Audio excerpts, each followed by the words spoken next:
Hello. Param sir, we can start now? Yes, I am ready. Yeah. Thank you. What about Nagarjun? Yeah, he's ready. Yeah, I'm ready. Okay. Okay. Yeah. Okay. Yeah. Good afternoon to one and all. So welcome back to our departmental webinar, 16th departmental webinar. Here with us, Dr. Nagarjun is doing postdoc in Canada. So this seminar session, we would like to chair the session, Dr. Parameswaran, in our department colleague. So before chair the session, I would like to give brief introduction about Dr. Parameswaran. So the Dr. Parameswaran graduated from University of Hyderabad under guidance of Professor E.D. Jemmis, one of the legendary theoretical chemist in main group organometallics. After successfully finished his PhD, he moved to Germany as a Humboldt Fellow. There he worked extensively on main group organometallics, the theoretical work. Then after that, 2010, he joined as an assistant professor in the Department of Chemistry. Now he is working as associate professor in same department. So he has several funding research fundings, and a few of them, and one is from the DST and fast track scheme, and another one is EMR scheme. And so his research publication is around 55, and there are 4 PhD students are completed and 7 ongoing students. So he published several reputed journals. And so I would like to invite Dr. Parameswaran to chair the session and introduce the speaker. Thank you very much, sir, for your chairing the session. Yeah. Thank you, Dr. Chinaya, for your kind words of introduction. As I would like to thank Dr. Sujit, HOD Chemistry, Dr. Chinaya Swami, he is a coordinator for this webinar series, and other faculties for giving me opportunity to chair this session. So today's speaker is Dr. Nagarjun Narayan Swami. He is currently working at University of Montreal as a postdoctoral fellow. He has very excellent academic background. He completed his MSc from University of Hyderabad in 2010. Then he moved to JNC ASR for his doctoral research work. He worked with Professor T. Govindaraju in bioorganic chemistry, and more specifically synthesis and application of small molecular probes. Then after his PhD in 2016, he moved to University of Chicago and worked with Professor Yamuna Krishnan, and his topic was DNA-based fluorescent reporters there and its applications. Now he's doing his second postdoctoral work at the University of Montreal, and his main topic of research is a hometer for the quantification of potassium ion concentration in a drop of blood. So he has several research several awards, which includes he has a gold medalist of BSc triple major course. He also selected for the Shyam Prasad Mukherjee interview, and it was one of the top 30 students. 30 toppers are only selected for this interview. That's what my understanding. And he also received Eli Lilly Outstanding Thesis Award and the Trans MedTech Postdoctoral Research Fellowship. He also received an Innovation Research Grant from the Institute of Trans MedTech for the development of hometer-based electrochemical devices. And his research interests include synthesis of small molecular fluorescent chemical probes, and also designing of DNA-based tools and electrochemical DNA biosensor for cell imaging and biomarker detection. I think this area is quite relevant in the current scenario of COVID-19. And he has a large number of publications in peer-reviewed international journals, also received few patents. With this short introduction, I invite Dr. Nagarajan for his talk. His talk is DNA-based fluorescent reporters for in vivo imaging of second messengers. Over to you. Thank you, Dr. Parameshwaran. Good evening, all. Let me share my slides. Can you see my slides? Yes. So it's visible now. Yes. Okay, thank you. Okay, good evening, all. Today, in my presentation, I'm going to talk about like development of DNA-based fluorescence reporters for imaging the second messengers in vivo systems. So,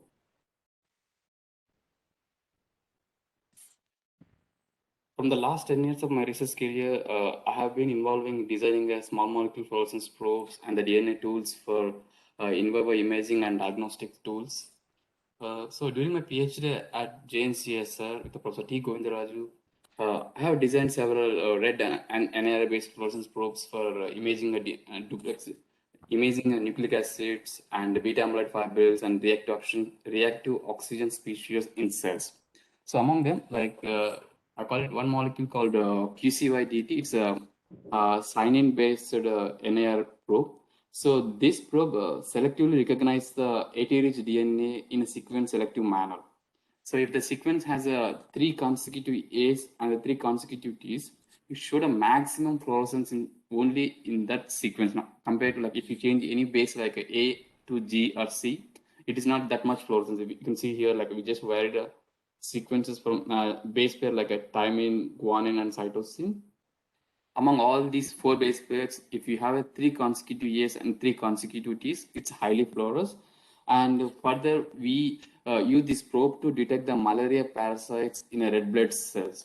Why we are interested in malaria parasites? Because the malaria parasites have like more than 95% of AT genome compared to the GC. So that's why using this probe, we can selectively detect the malaria parasites in blood cells even at a 500 nanomolar concentration. And one of the major advantage with this probe was it has a free OH group. So these free OH groups allow us to introduce various stimuli responsive triggers. So what we did was we introduced a simple boronic acid group. So this boronic acid group selectively interact with hydrogen peroxide and cleaves the linker here and releases the probe. So using this boronic acid probe, we can detect the hydrogen peroxide in a cellular levels, both as a normal cells as well as a cancer cells. And I also designed a hemicyanin-based red fluorescence probe. I call it as CQ. So this red color hemicyanin-based probe selectively stains the A beta plaques in our brain samples as well. So having experience in designing a small molecular fluorescence probes, I joined as a postdoctoral scholar with Professor Yamuna Krishnan at University of Chicago, where I designed a DNA and a small molecule based hybrid system to image the second messengers in vivo systems like C. elegans. And we try to find an answer for the long-standing problem in lysosomal biology to assign a function for a protein. So currently, I'm working as a postdoctor at the University of Montreal. I'm using the DNA as a tool to develop a diagnostic devices for quantification of proteins, antibodies, and ions in the blood samples. So today, most of my talk, I'm going to majorly talking about like how we are able to design the DNA-based probe for imaging calcium in vivo systems, and how we address how we able to find the function for a protein. I'm going to talk about the story. So if you think of a cell is a complex molecular system in which each organelle like early endosomes, late endosomes, Golgi, and endoplasmic reticulum, lysosomes, they work all together to function cell in a proper way. So among all these cells, the lysosomes are the one organelles we consider as a garbage bin or a recycle bins. So in these lysosomes, there are hundreds of enzymes. They work all together to efficiently degrade the proteins or cargoes which are endocytosed to the lysosomes. So these enzymes efficiently work in presence of like a high calcium and a low pH concentration. And if there is any misregulation of these ion concentration like a pH or a calcium, there results in various diseases like lysosomal storage disorders, aging, Parkinson's, and Alzheimer's disease. So, so far, there is no proper tools to measure the pH and calcium together in the lysosomes. So why we need to measure the pH and calcium together in the lysosomes? So in lysosomes, in cells, the lysosomes are placed from the nucleus to periplasm. So depending on the position of the lysosome, the pH varies from the 4.2 to 6.5. So when the people are trying to measure the pH and calcium in the lysosome, they always take a mean value. Let's say that if the pH ranges from the 4.2 to 6.5, the mean will be around like a 5 or 4.5. So first they measure the pH 4.5 and then they correct the calcium using that pH value 4.5. But indeed, in reality, it is not true because each lysosome has its own pH and the KD of the calcium reporters varies depending on the pH. So using a one pH, we cannot able to correct all the KD values. So we need to have a fluorescence reporters that can simultaneously measure the pH. So using that pH, we can able to correct what was the exact calcium in lysosomes. So that was the idea of our design. So far people are using either small molecular probes like a Fura or GFP based fluorescence proteins. However, these two probes we cannot use in a highly acidic organelles like a lysosome because they're inherently pH sensitive and proteins are known to degrade in a lysosomal pH conditions. So we need to have an alternative way. We need to have an alternative reporter which can measure the pH and calcium. So then we thought, can we use DNA-based fluorescence reporters? What is a DNA-based fluorescence reporter? So DNA-based fluorescence reporter is a simple duplex system which has a sensing module whose fluorescence changes by changing the analyte concentration, and there is a normalizing module. So this normalizing module fluorescence will not change, changing the analyte concentration. And there is a targeting module. So this targeting module will help to bind to the receptors and up like when you add a DNA to the cells, the cell has a receptors on the cell surface. So this DNA will bind to the cell surface receptors and appear to the early endosomes, followed by the late endosomes, and followed by the lysosomes. Now the DNA is going to reach the early endosomes, late endosomes, and lysosome at various time points.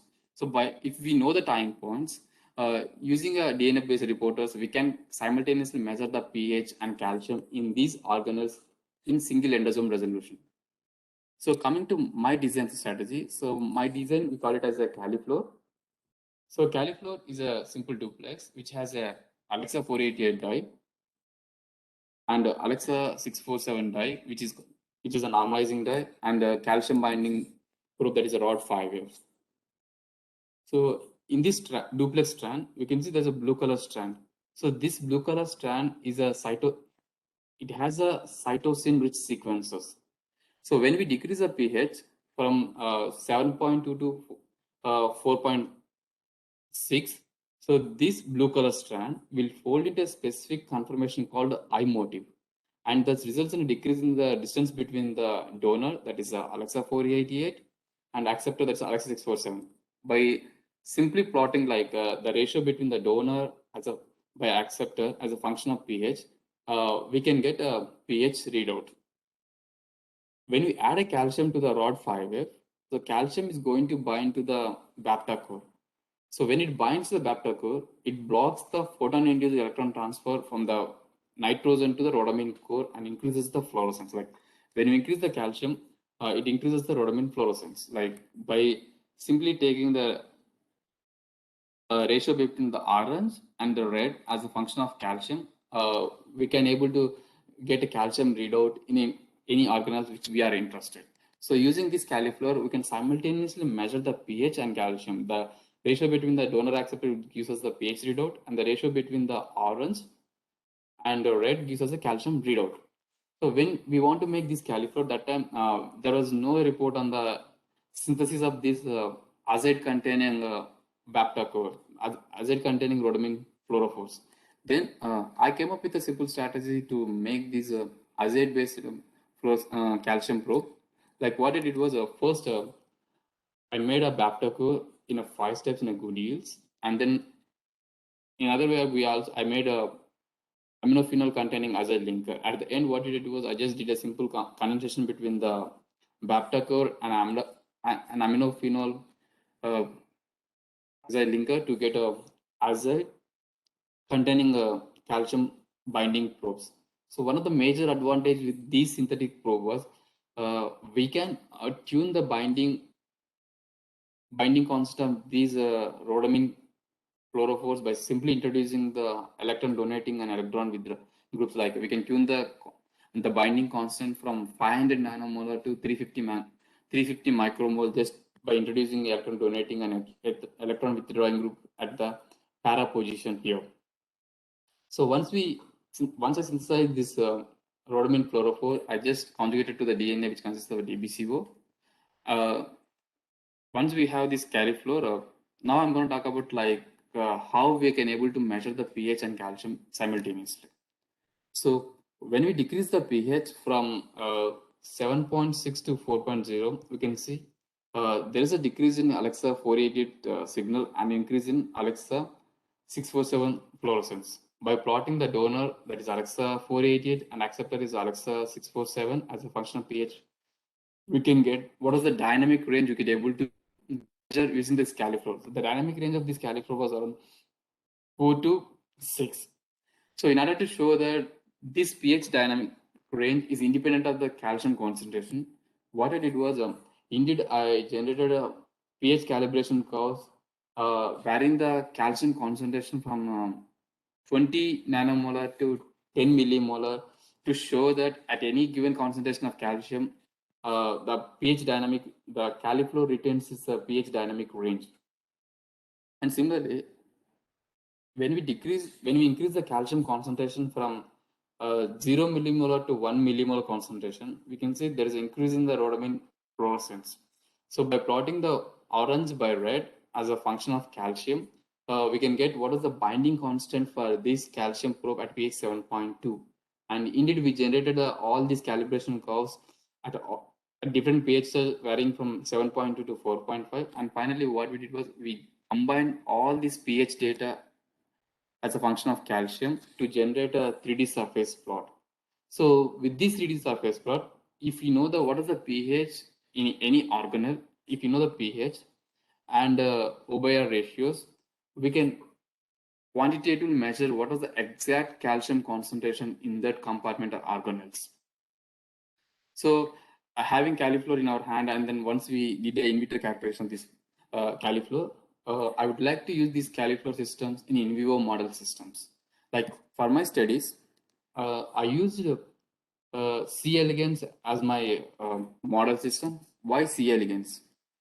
Because C. elegans are easy to maintain, and their transparent body allows us to get confocal imaging, and their short lifetime, like 2 to 3 weeks, makes them as a best model system to study the development or aging and Parkinson's disease model. So this is the best model systems for Parkinson's, aging, and the developmental behavior. So what we're going to do is first, we're going to inject the DNA in the body cavity of these C. elegans. After 1 hour or 2 hours, these DNAs will be uptaken by the specific cells called coelomocytes. So like similarly, like I'm going to inject my califluor into these C. elegans, and the coelomocytes will take. So now C. elegans has 6 coelomocytes. So we are going to image these cells, each individual cell, in 4 different channels, like a donor, that is Alexa 488, acceptor is a FRET of Alexa 647, and the TMR is a rhodamine channel, and Alexa 647.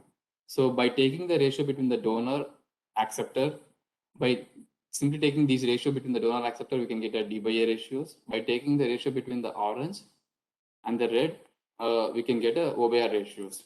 So here I showed that by varying the pH from 4 to 6.5, you can see there is a increase in donor acceptor ratios, and by varying the calcium from 2 micromole to 8 micromole to 10 millimolar concentration, we can see that there is an increasing O by R ratios. So from these studies, we know that if there is any change in the pH or a calcium, we can see there will be a change in the donor by acceptor ratios and O by R ratios that represent to the pH and calcium.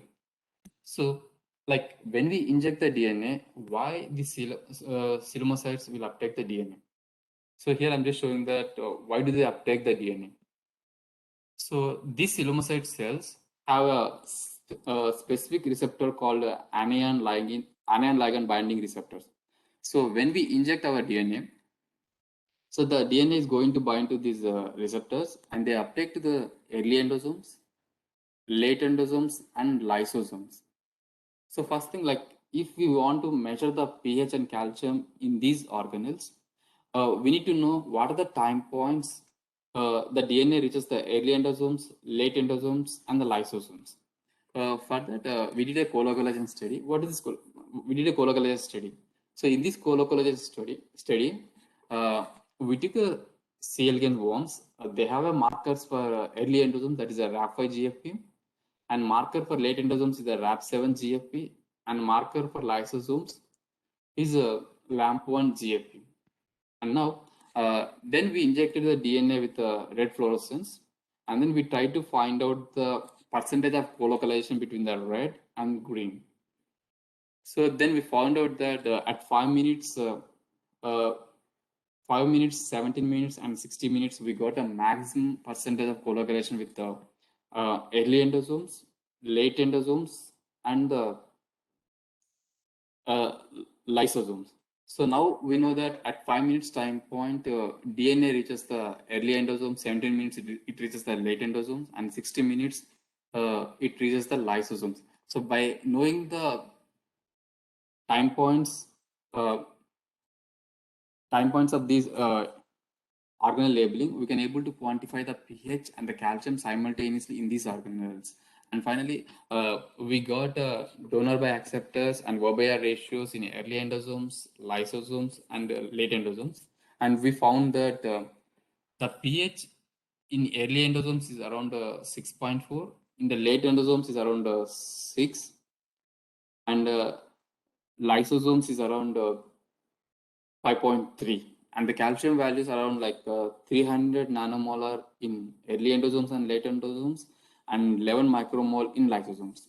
So if you compare the calcium concentrations in early, late, and the lysosomes, the lysosomal calcium, you can see that in lysosomes, the calcium concentration is around 35 folds higher than the late and early endosomes.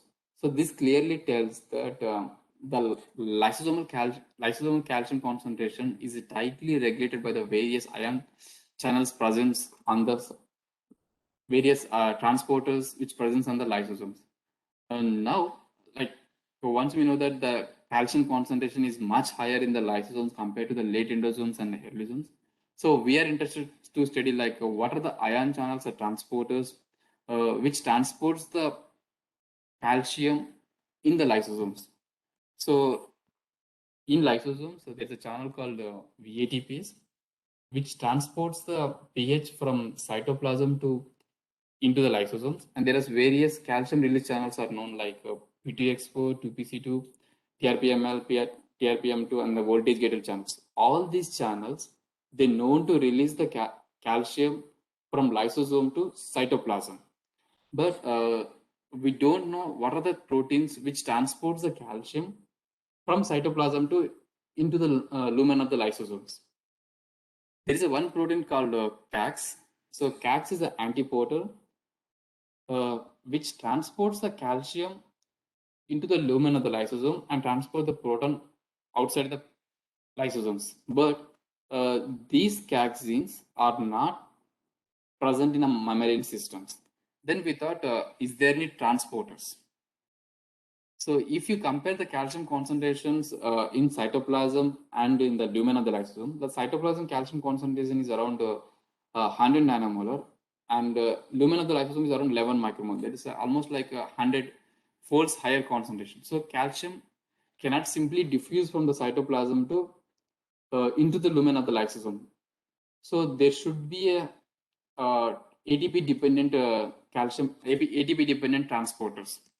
Then what we did was we just pull the list of ATP dependent transporters present in the mammalian cells as well as C. elegans.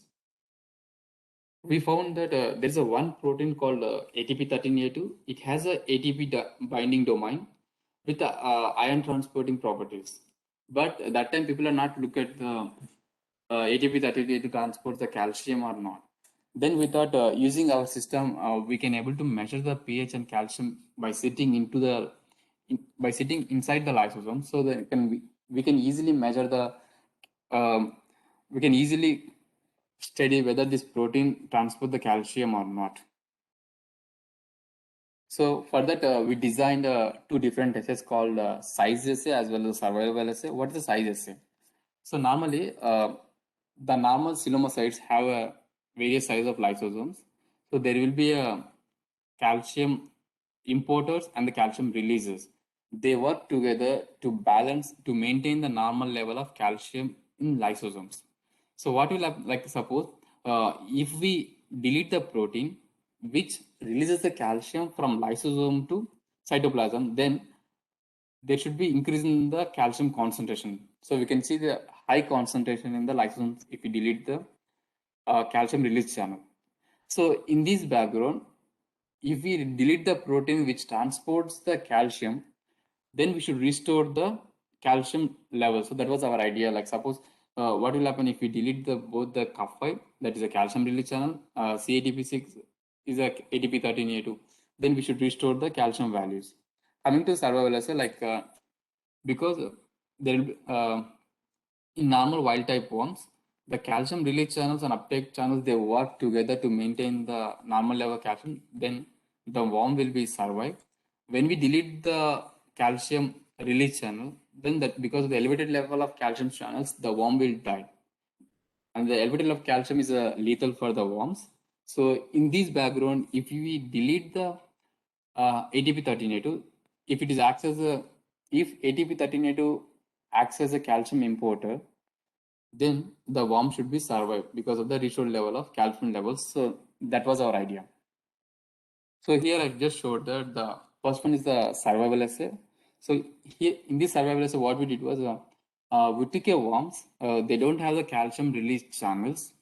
So in those worms, we deleted the ATP13A2 to check that when we delete the ATP13A2, that these worms survives or not. So interestingly, we found that when we delete ATP13A2 protein, so the percent of survival is almost equal to the controls. This clearly tells that ATP13A2 rescues the worms from the lethality. Indeed, we also measure the size of these lysosomes. So when we delete the calcium release channels, we can see the entire cell has only one lysosome. So in these cells, if we delete the ATP13A2, that should restore the lysomal size. So when we delete the ATP13A2, we can see that almost like 80% of our lysomal size has been restored. So these two assays confirms that indeed ATP13A2 acts exactly opposite to the calcium release channels. And further, we want to confirm that indeed ATP13A2 transports the calcium into the lysosomes. We measure the calcium in those cells. Like the normal wild type has a 11 micromole concentration. So when we delete the ATP13A2, the calcium values are decreased from the 11 micromole to 2 micromole concentration. This clearly confirms that the ATP13A2 protein indeed transports the calcium from cytoplasmic to into the lumen of the lysosomes. And further, we also did in CUF5 background, like when we delete the calcium release channel, you can see there's a huge concentration of calcium around like a 45 micromole concentration. So here, when we delete the ATP13A2, the calcium concentration decreased from the 45 to 16 micromole concentration. So these two measurements confirm that indeed ATP13A2 transports the calcium into the lysosomes. And further, we want to see that does this ATP13A2 also transports the calcium in a mammalian system as well? So for that, we took a primary fibroblast cells. So normal fibroblast cells have around like 350 micromole concentration. So next, we also measured the calcium concentration in the cells which have the mutated ATP13A2. So when there is a mutated ATP13A2, the protein function is compromised in those cells. Like indeed, we measure the pH and calcium in the mutated ATP13A2 containing cells. We found that the calcium values decreased from 350 micromolar to 50 micromole concentration. So overall, our studies in C. elegans and the mammalian cell system confirms that the ATP13A2 indeed transports the calcium from cytoplasm into the lumen of the lysosomes. So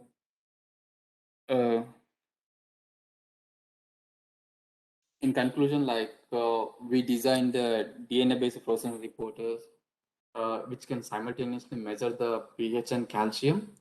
So using our calcium, we can individually measure the calcium in a single endosome resolution. Finally, we found that the protein ATP13A2 transports the calcium from cytoplasmic into the lumen of the lysosomes. So one of the major advantages with Califlow technology was so we know that using Califlow we can able to measure the calcium in lumen of the lysosomes.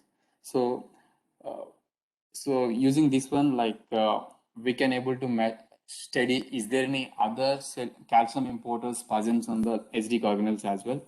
Just by introducing the rhodomin fluorophores with the different binding affinities, we can map the calcium biology in a different subcellular organelles in a single compartment resolution as well. So like I would like to thank my research PhD supervisor, Professor T. Govindaratu, for his excellent guidance, and my postdoc mentors, Professor Yamuna Krishnan, Alexis, for their wonderful mentorship, and Transmedtech for postdoctoral fellowship, CSR for my PhD. Thank you all.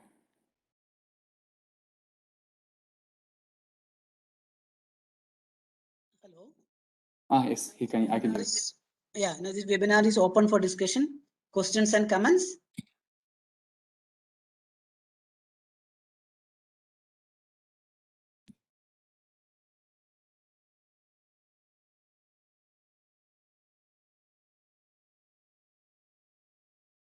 Dr. Parameshwaran. Okay. Yes. Yeah, you can continue. Yes. Thank you, Dr. Parameshwaran, sir. Nagarjun, your presentation is very, very nice. Thank you. I have one or two questions. You mentioned that Yes. depending upon the position of lysosome, the pH will going to vary. Yes. Right? Yes. And is that the calcium is also going to vary depending upon the pH? Yes. So that was because normally, like what are the tools people are known? They always used to use like the dextran-based systems to measure the pH and calcium in the lysosomes. But when they measure, they take a mean pH value like a 4.5, and then they will correct that all the lysosomes has the pH around 4.5. So based on this pH, they could able to correct the calcium value. But indeed, it's not a true. Okay, So I understand it. I understand it. But how the pH will be affecting the calcium ion concentration in the lysosome? That I don't understand actually. Okay, I think in general, there will be like a various proteins or ions which can able to coordinate with the calcium in different compartments. Okay, I think let me clear it here. Like suppose if you know the endoplasmic reticulum or Golgi or lysosomes. So all these organelles have the different pH. Like lysosomes are around 4.5, Golgi is 6.3, and the endoplasmic reticulum is 7.2. So these organelles have a different proteins, and all these proteins bind the calcium through the carboxylic acid residues present on their surface. So when there is a change in the pH, the binding affinity between the carboxylic acids and the calcium varies. So at a low pH like a 4.5, the binding affinity of the carboxylic acid and the calcium is very less. So that's why, like, if you change the pH from 6.5 to 4.5, the calcium values also changes depending on the pH in those individual organelles. But my question is, the calcium is entering into the lysosome, right? Already, is it depending on the affinity of the calcium with the protein, or if it enters into the lysosome itself, it will be considered as a amount of the calcium, right? A concentration of the calcium, right? Is Sorry, not like that? so you mean to say that the calcium entry is depending on the pH, something like that? I mean, from your point of view, I understand that depending upon the pH, the calcium is varying. But again, Yes. you are telling that the calcium amount is depending upon the affinity of the calcium with the protein. That is Yes. also true. Yes.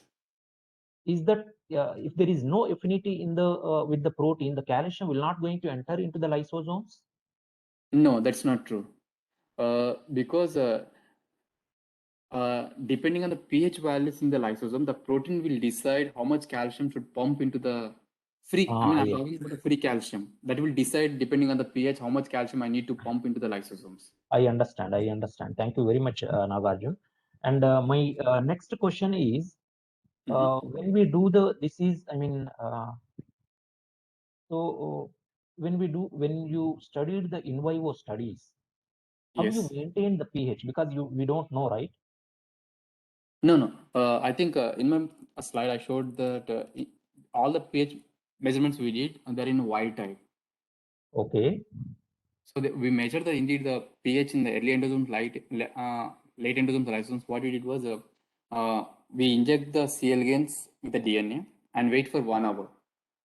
Okay. Let's say that you want to measure the calcium in lysosomes. So you inject the DNA into the worms and wait for 1 hour. After that 1 hour, you just take the donor by acceptor and OBR ratios. So which can give us what was the exact pH and calcium in the worms in a live conditions. So once you inject, the worm will be live. They won't be dead. Okay. Okay. Okay. Is it clear? Yes. In one more slide, you have shown that after injecting the protein, you have seen that the percentage of the calcium Yes. in early endosomes, late endosomes, and lysosomes, the different percentage, Yes. right? Yes. I mean, at the same time, have you seen at the same time, let's say 5 minutes, have you seen in Okay. lysosome as well as in late endosomes also? But you You did mean to not say see that it, or DNA reaches? Okay. yes. So at 5 minutes time point, DNA will not reach the late endosomes and lysosomes. Okay. So when you inject the DNA, it takes time to reach the early endosomes, late endosomes, and lysosomes. At 5 minutes, the maximum percentage of DNA will be there in the early endosomes only. So my question So like, is on what, I mean, it depends on what actually, the time duration, it depends on what factor. okay. So it is reaching, you are telling that at different time intervals, it is reaching it. The time interval on what factor it depends on. It depending on the percent maturation. Like whenever there is a protein endocytosis, the early endocytosis. So when it endocytosis the early endosomes, it takes time because there will be proteins which transport, which increases the pH into the late endosomes. So it takes time. So that proton pumping efficiency, like almost like if any cargo has to reach from the early endosome to late endosome, the time is around like it takes like almost like 12 minutes time difference between the maturation time. So that maturation time difference makes mean, become like how we can calculate the maturation time? Is there any way to calculate the maturation time? Yes, I think we know that people have been studied the early endosomes. This was the percentage of like pH is around 6.4, and the late endosomes is around 6. So we know that these two organelles has this much pH. So now what you can do is you inject the DNA and then image at different time points, like from 0 minute to 1 hour, let's say 1 hour. So all these time points, you get a D/A ratios. Depending on the percentage of D/A ratios, we can able to get what is the exact pH. So by knowing the pH, we can know that okay, this is the pH which corresponds to the early endosomes or late endosomes, depending on the pH values. Okay, thank you. And I think my last question is, in your last slide, you have mentioned that the percentage of calcium is drastically decreasing from a human fibroblast cells to a mutated one. Yes. Can you tell me what could be the reason for it? When it is mutated, that means the protein is going to be changing, right? You are telling Its that function the is same, compromised. The protein that means function is the, compromised, so it's no longer transport the calcium. okay, that means the affinity of the calcium with protein is somehow decreasing, right? Like But we the cannot, protein which yes, please go ahead. but when we do the mutation, when it changes the mutation, it always may not be true, right? In all the cells. I think with this protein, like what I know from the literature was when there is any mutation in ATP13A2, this protein no longer presents in the lysosomes. It goes to the So, different end. I understand. Thank you very much, Nagarjun. Your presentation is very nice. Thank you very much. Thank you. Dr. Parmeshwaran, I think you can go ahead. Okay, thank you. Yeah, Param sir, can I ask some questions? Yes, certainly. Yeah, Dr. Nagarjun, your presentation and your work is really awesome. Very good. So Thank you. I have a couple of questions. So Yes. as you told, when it is like a calcium pumping, the pH is majorly influences, right? So okay, go ahead, please. yeah, so only the pH will be influenced, or other cations also will influence, because in the cell, including calcium, and there is a sodium channels also is there. So when the sodium concentration is increases, also this calcium pumping will happen to the lysosome. As per I know, there are antiporters which transport the proton and potassium, proton and sodium, but there is no antiporters which transport the one sodium and two calcium, or like two sodiums in and one calcium outside. But this sodium and calcium exchanges are present on the plasma membrane, but not on the lysosomes. But I need to look at them. Okay, that's fine. That is one question. And one more thing, when you are talking about cell, there is a mitochondria. The calcium concentration is very high in mitochondria, right? Yes. Did you They have a look? high con. Yeah. Did you look it and what's happening if actually there is a anti-cancer? They're mostly targeting the mitochondria, right? Yes. So still there is no proper mechanism what's happening and why the mitochondria is dying and the cell is going to the apoptosis and up. So did you look? Any knowledge, or you are working on that? What's happening when the concentration of mitochondria, the calcium concentration in mitochondria, if it is decreasing or increasing when we are treating with some fluorescent dyes like a photosensitizers. I'm talking a little bit about this kind of like a PDT. So you have any idea? Yeah. Oh, I think in mitochondria, what happened, like when there is an increase in the calcium concentration, so the released calcium is going to affect the ROS. So it's going to increase the reactive oxygen species. So there is a link between the mitochondrial calcium and the reactive oxygen species, oxygen species. So when there is an elevated level of reactive oxygen species, then cell is going to undergo the apoptosis process. Okay. But you don't means actually that required like a proper amount of calcium, right? Yes, I mean all like suppose all the cells, they have like some basal level of calcium in those individual organelles. If there is if it exceeds, then it's going to be lethal or no. My question is when actually this if in the case mitochondrial the calcium level is increased, for example. Okay. So that Okay. is the case. Actually, it is helping to generation of the singlet oxygen or ROS, or is it Yes. decreasing the level? You have any idea? Something like that? Yes, when there is increase in the calcium levels in mitochondria, it's going to release the calcium because always all these mitochondria have the calcium importers and exporters. So when there is an increase in the calcium, what the exporters are doing was just they pump the calcium from into to the cytoplasmic. So in cytoplasm, there are Yes. various calcium binding proteins which bind to the calcium and regulates the the down pathway is when you increase the calcium is going to bind the calcium proteins. These proteins will activate the release of react oxygen species. Yeah. So from there, that is the link between the calcium and the react oxygen species link in the mitochondrial calcium, at least as per I know. Yeah, that is really very good. And one question, as you told in the DNA, you introduced donor and acceptor, right? In the Yes. starting slides. So Yes. when it is happened, donor acceptor energy transfer or charge transfer. So did you measure the distance between the donor and acceptor? It is following the Fred rule.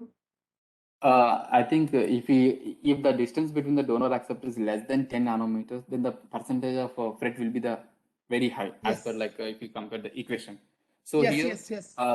the typical distance between the donor acceptor is around 3 to 4 nanometers. Like when it falls into the specific conformation, the distance will be like a 3 to 4 nanometers. I think that is good enough to get efficiently Fred between the donor and acceptors. Yeah, and actually when it is forming the donor acceptor, it is the road 5F will give the signal like that you are telling. And how it is possible, because actually there is a means actually when the donor acceptor system, it is like a forming the Fred, so it should give from the collective, right? Like a donor accept, it should give energy, means the fluorescence from both, like a donor and acceptor. And why I'm surprised to see we are getting a fluorescence from the road 5F. Why it is so? I didn't understand. Can you? No, I think Yeah. here, like if you look at my confocal imaging, Yeah. I told you that whenever we inject the caliper into the cells, each individual Yeah. cell, we are going to imagine 4 different channels.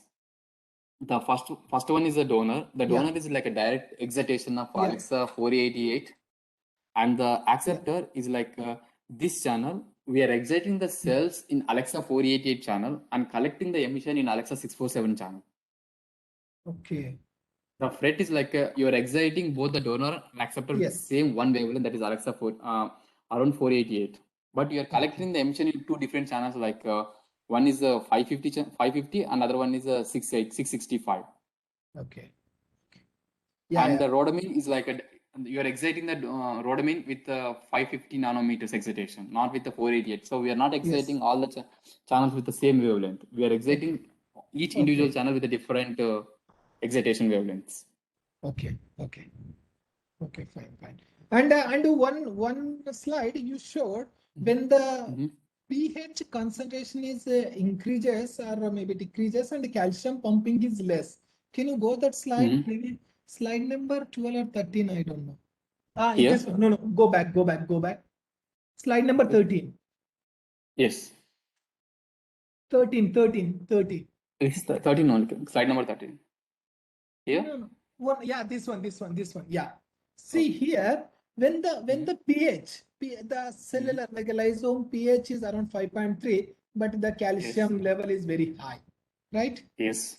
If in the case actually calcium level is high in the logical, actually I don't know what is the state of that calcium. Is a calcium binding with some protein or not? I don't know, but it can increase the basicity, right? No, in the logical, like a basic chemist, the calcium concentration is increases, that means the basicity of solution need to be increased, right? But here shows some different, what it indicates. Can you explain it? Okay. I think as per I know, like when there is a decrease in the pH from 6.4 to 5.3, so we are going to protect most of the proteins, carboxylic acid residues. So when there is a proteination of these carboxylic acid residues, they releases the calcium. So the Okay, percentage okay. of free, there is a bound and unbound state. If you decrease the pH, Ah. the unbound states will be increases. The percentage of unbound will be increases. That's why we see higher calcium concentration in the lysosomes Yeah, compared to yeah. the late endosomes and the early endosomes. Okay, okay, okay. Yeah, that's really excellent. And one final question. Actually, you calculated the pH and the calcium concentration in particular cell, right? Yes. So it will be like it is like a universe, or it will change with the cell like a different cell lines. It will be different calcium and lysosome concentration, like a As pH per I and know, yeah. yes, as per I know, I think the macrophage cells, like if you take the immune cells, Yeah. the immune cells pH will be like a 4, and Yeah. the other cells like fibroblasts or some other cells, they have pH around 4.3 or 4.2. Okay. I think why the immune cells has a less pH, because they're known to degrade the most of the pathogens, or Yeah. most of the infected pathogens. So that's why they need a very low pH. I Yeah, think yeah, yeah. depending on the different cell types, the pH varies in the lysosomes. Okay. That's good. Thank you, Nagarjuna. Thank you very much, sir. Thank you. Param sir, thank you very much. Okay, Yeah, thank you. yeah. Any questions from students? So I have one question. You're talking about ion channel or ion pump? We call it as transporters, ion transporters, Okay. because channel is the one which transports any ion depending on the change in the lumen of the concentration. But transporters, they transport the ions by binding to the different analytes like ATP or GTPs. Okay. So here, the ATP-1382 binds the ATP, and it converts the ATP to ADP, uses that energy to transport the calcium from cytoplasmic into the lumen of the lysosomes. They need energy to transport. That's why we call it as ATP-dependent transporters. Okay. I understood. Okay, thank you. Thank you. Any questions from others?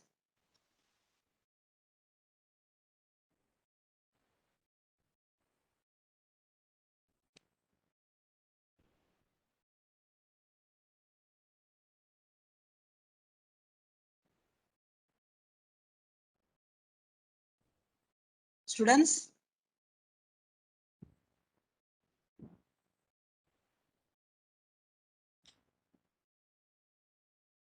I think there are no further questions. So I again thank Dr. Nagarjun for his very nice and a very elaborative presentation about his work. I'm formally invite Ms. Shahila for auto thanks. Shahila?